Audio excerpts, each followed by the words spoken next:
Assalamualaikum warahmatullahi wabarakatuh. Perkenalkan, nama saya Yovita Adistia SH.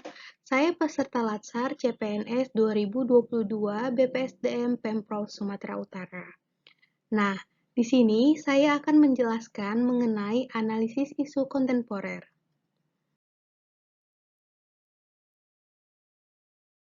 Isu kontemporer sendiri adalah suatu pokok persoalan yang sedang marak terjadi saat ini, sehingga solusinya harus mengikuti kondisi dan situasi saat ini.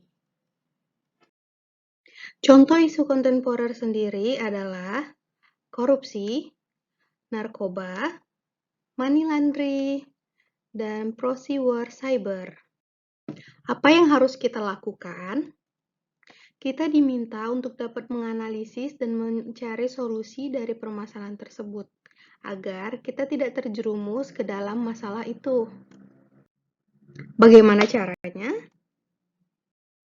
Yang pertama, kita harus melakukan pra-analisis. Kedua, memilih isu atau menapis isu. Yang ketiga, mendalami atau menganalisis isu.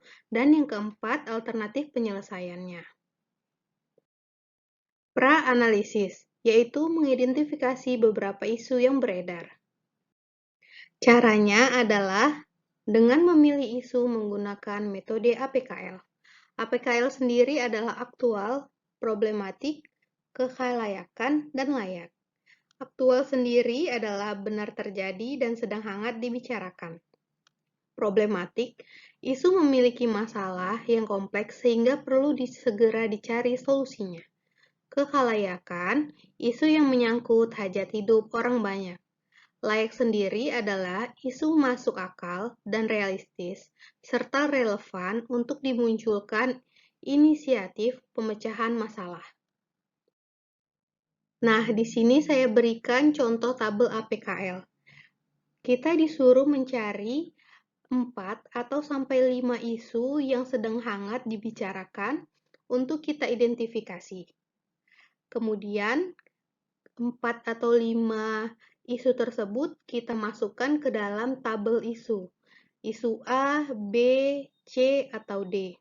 Setelah itu, kita tentukan dan berikan nilai antara 1 sampai 5, di mana 1 adalah nilai paling rendah dan 5 adalah paling tinggi di dalam APKL tersebut.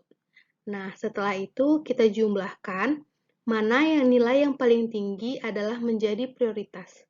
Di sini saya tampilkan prioritasnya adalah isu A, isu D, dan isu C. Nah, setelah itu kita tarik beberapa kesimpulan dengan cara menapis isu menggunakan metode USG. Nah, USG sendiri adalah urgency, seriousness, dan growth. Urgency adalah seberapa mendesak suatu isu harus dibahas, dianalisis, ditindaklanjuti.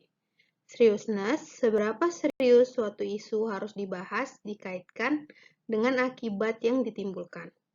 Growth, seberapa besar kemungkinan memburuknya isu tersebut jika tidak ditangani sebagaimana mestinya. Nah, di sini saya akan memberikan contoh tabel USG.